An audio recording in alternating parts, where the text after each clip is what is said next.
Welcome back to Spilling Tea.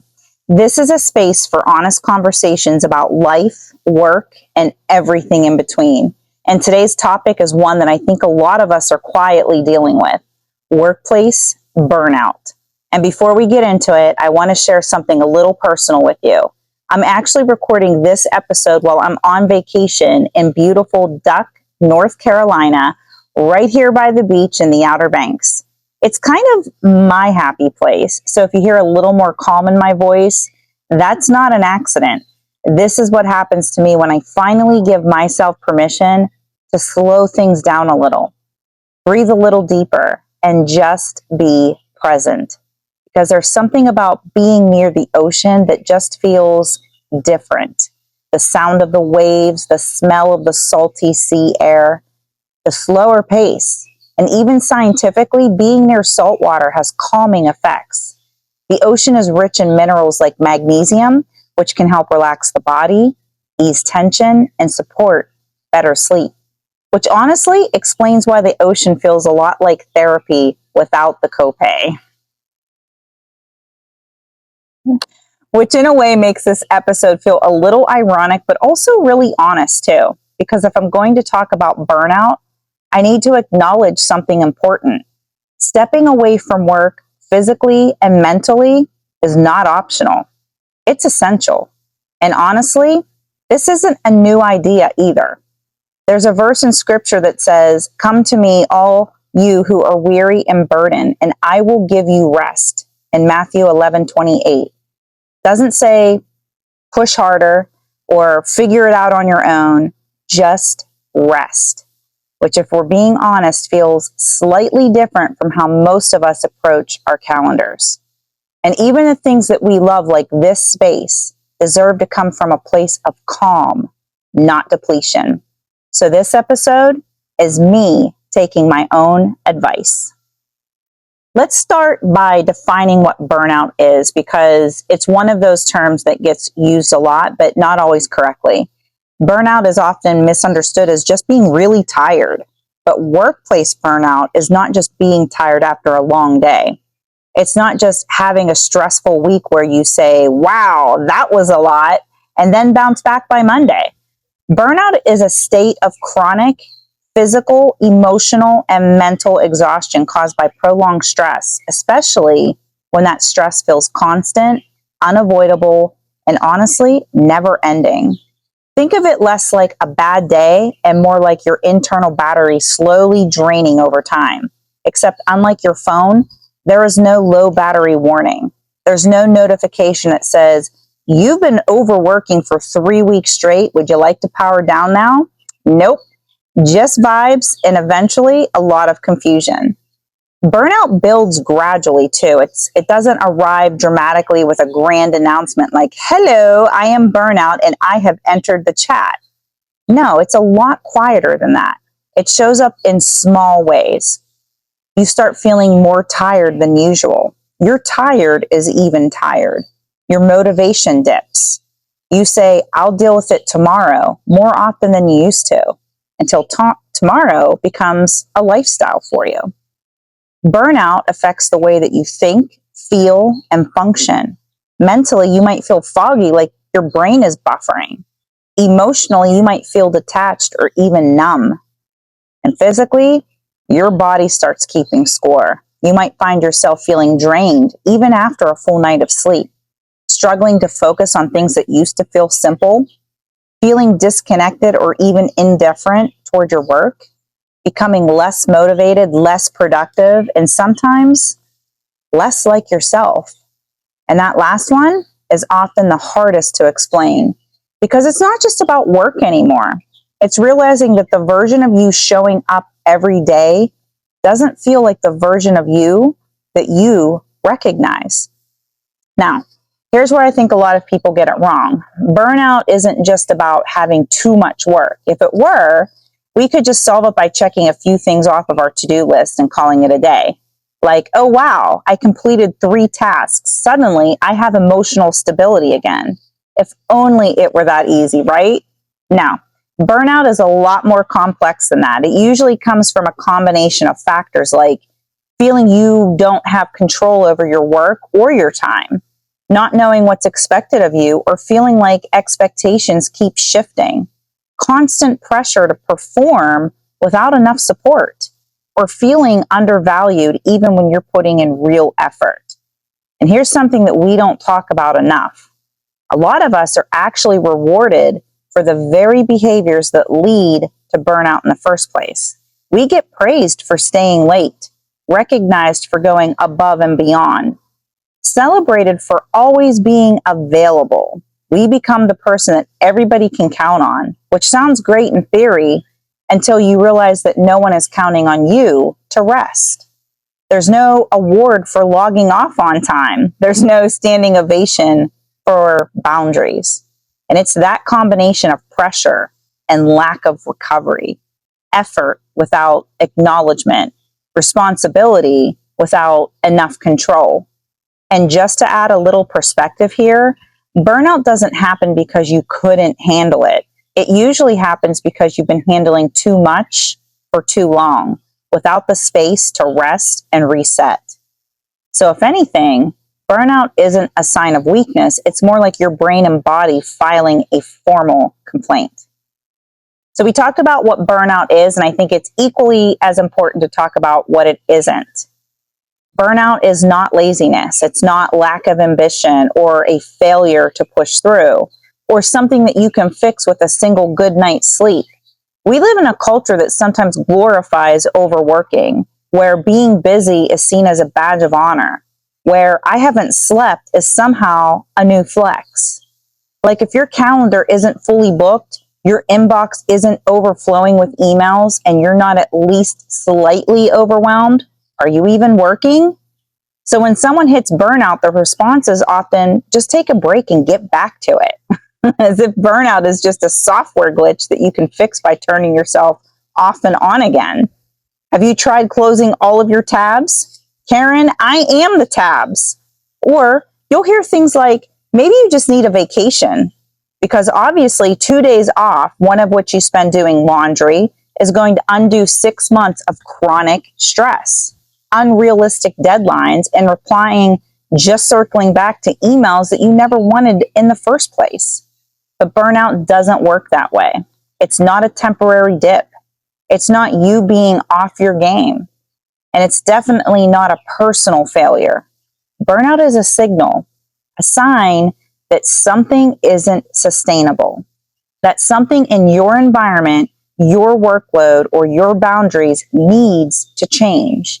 And the real problem, we've been taught to ignore that signal, to push past it, to power through, to treat exhaustion like a minor inconvenience instead of what it actually is, a warning light. And if you ignore a warning light long enough, it doesn't just go away. So what does burnout actually look like? It can show up in several different ways, but there are some common patterns, and I find it relevant to go through them with you. You might be familiar with them. You might be actually experiencing it right now. So let's get to it. Number one, emotional exhaustion. You feel depleted, like your energy is constantly running on empty. Even small tasks start to feel overwhelming. Like replying to one email feels like a full production. You open it, stare at it, close it, reopen it again, maybe grab a light snack. This email now has a 3-act structure. Number two, mental detachment or cynicism. You may feel disconnected from your work. Things that you used to care about start to feel meaningless. You might even notice yourself becoming more negative or irritable. Suddenly, every meeting feels unnecessary and somehow also too long. Like this could have been an email. But honestly, even the email would have been too much. Number three, reduced performance. It becomes harder and harder to stay focused, harder to stay productive. Tasks that used to feel manageable may now feel frustrating or even impossible. You reread the same sentence 5 times and you still have no idea what it said. At some point, you're not even reading anymore. You're just emotionally scanning. And number 4 is a big one, physical symptoms.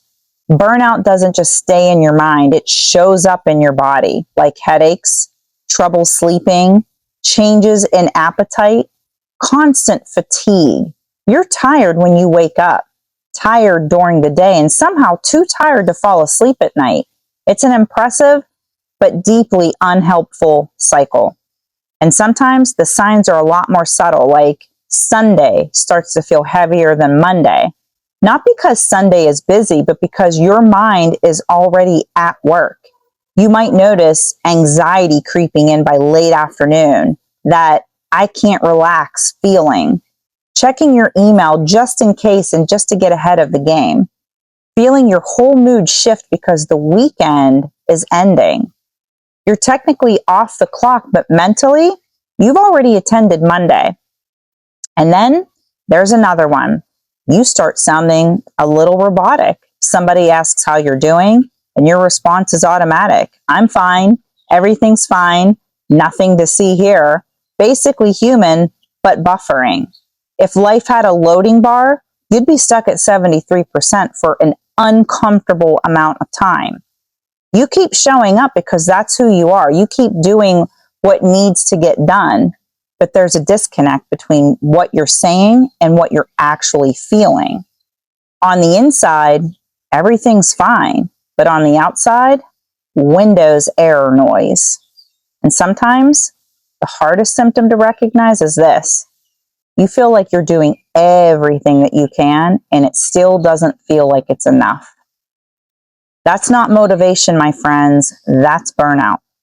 Now, being on vacation right now has made something very clear to me. For a lot of us, rest doesn't come naturally anymore. But this time, I did something different. I didn't check my email. I didn't even bring my work phone or my work laptop to the Outer Banks. I didn't give myself the option to just take a quick look. And I'll be honest, that felt uncomfortable at first.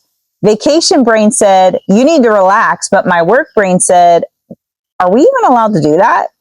Because when you're used to always being available, stepping away can feel wrong. Not because it is, but because you've trained yourself to believe that it is. And that feeling, that constant pull back to work, even when you're not there, is part of what fuels burnout. It blurs the line between on and off, between work time and your actual personal lifetime. And here's what I've been reminding myself a lot this week. The world does not fall apart when you step away. No, there's no emergency alerts, no where are you messages, just quiet. And in that quiet, you realize something really important. You don't always need to be reachable to be responsible. Now, burnout isn't caused by one bad day. It's not that one meeting that ran too long or that one stressful deadline. Burnout happens because of patterns, just like in relationships. It's the kind of environment where the workload doesn't just increase, it stays high all the time. Where finishing one task doesn't bring you relief, it just unlocks 5 more. It's like your to-do list saw you complete something and said, oh, you have energy now. That's cute. Here's some more for you to do. It happens when you don't feel like you have control over your time. Your calendar is booked. Your day is already scheduled. And somehow, you still expected to get everything done outside of those meetings. So now, you're working before meetings, after meetings, and occasionally during the meetings while smiling and nodding like everything is completely manageable. It happens when expectations aren't clear, or worse, they keep changing. One day you're told, take your time with this project. The next day it's, hey, I'm just following up. Do you have any updates for me? And suddenly you're like decoding emails like they're mixed signals in a relationship, because that's exactly what it is. It happens when effort isn't matched with recognition. You're showing up, you're doing the work, you're going the extra mile because that's who you are, but it starts to feel like it doesn't matter how much you give. There's always more expected of you. And then there's the pressure to always be on, always available, always responsive, always ready. Your notifications go off and your brain responds faster than your body, like you've been trained for it. And when you combine all of that, the constant workload, the lack of control, the unclear expectations, the pressure to always show up at 100% or even 110% every single day without a real chance to recover, that's when burnout starts to take hold. Because at the end of the day, burnout isn't just about working hard, it's about working hard in a system that never really tells you when it's okay to stop. Talking about burnout doesn't mean that you're not resilient. It doesn't mean you're weak. It doesn't mean that you've lost your edge. It just means that you've been under sustained stress without enough space to recover. And that matters because we've been taught to see resilience as pushing through anything, no matter how long it lasts, no matter how it feels. But real resilience isn't about running on empty indefinitely. It's about knowing when something isn't sustainable anymore. Even machines need to reboot. And we're out here acting like we're somehow above that. Like laptops overheat all of the time. Phones go on low power mode. Apps freeze if you have too many things open. But humans? No, we're just supposed to keep going with 47 emotional tabs open, 3 of them playing music that we can't find, and 1 of them definitely about to crash the whole system. The truth is, burnout often shows up in people who care deeply, people who are reliable, people who take pride in doing things well, people who say yes a little too often. Hello, because they don't want to let anyone down. Over time, that adds up, not in one dramatic moment, but in small, quiet ways. Answering one more email when you're already tired, taking on one more task when your plate is already full, pushing through one more day without really checking in with yourself. And eventually, your system starts to push back, not because you're failing, but because something needs attention. Burnout isn't a personal flaw, it's feedback. It's your mind and body saying, this pace, this pressure, this way of operating, it's not working anymore. So instead of asking, what's wrong with me? A more honest question might be, what hasn't been working for me for a while now? Because if your phone had been overheating for weeks, you wouldn't blame the phone for not trying hard enough. You'd probably stop using 12 apps at once, maybe close a few things, maybe even, wild concept I know, put it down for a bit. We deserve that same level of understanding. So, yes, I am on vacation, and yes, I'm still recording this episode, but I'm doing it differently. There's no multitasking, no just one quick email, no pretending that I'm not on vacation while very much being on vacation. And I want to be clear about something. Even though I'm recording this, I do recognize that this is still work, but it doesn't feel the same. This is something that I genuinely enjoy doing. It feels creative. It feels intentional. And sometimes just hearing myself say these things out loud, it actually feels like a little bit like healing for me too. So in a lot of ways, I'm right there with you. This isn't something that's draining me. It's actually giving me something back. And I think that's an important distinction. Not all work feels the same. Not all effort leads to burnout. Some things feel like work, and some things feel like, wait, I actually like doing this. And for me, this falls into that second category. I'm not doing this because I have to. I'm doing it because I want to. And that difference matters, because part of taking your own advice isn't just stepping away. It's also being honest about what energizes you and what doesn't. So if you're listening to this episode and recognizing yourself in it, take that seriously. Burnout doesn't mean that you failed. It just means something needs your attention. Sometimes the first step is simple: logging off, stepping away, resting, and maybe answering, how are you, with something more honest than I'm fine. Because sometimes that small moment of honesty is the first real break you've given yourself in a while. And if this episode resonated with you, share it with somebody. Send it to somebody who might be hanging on by a thread right now. And you probably already know who that is because they've replied to you, I'm good, to your text in 0.3 seconds. Send it to the person who looks like they're holding it all together, but you have a feeling it's taking everything they've got. Send it to the one who keeps showing up, keeps doing what needs to get done, but hasn't really had a moment to breathe. Or send it to the friend who says they're just a little tired, and they've been saying that since 2021. Because sometimes people don't need advice. They don't need a solution. They just need a little grace, a little understanding, and a reminder that what they're feeling isn't failure, that they haven't messed up, that they're not falling behind. They're just overwhelmed, and more importantly, human.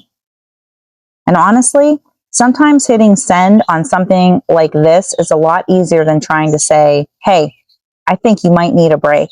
And sometimes it says exactly the same thing. So if you want to continue this dialogue with me, you know the drill. Please email me at ce.spillingtea@gmail.com. Until next time, my friends, stay curious. Have a great day.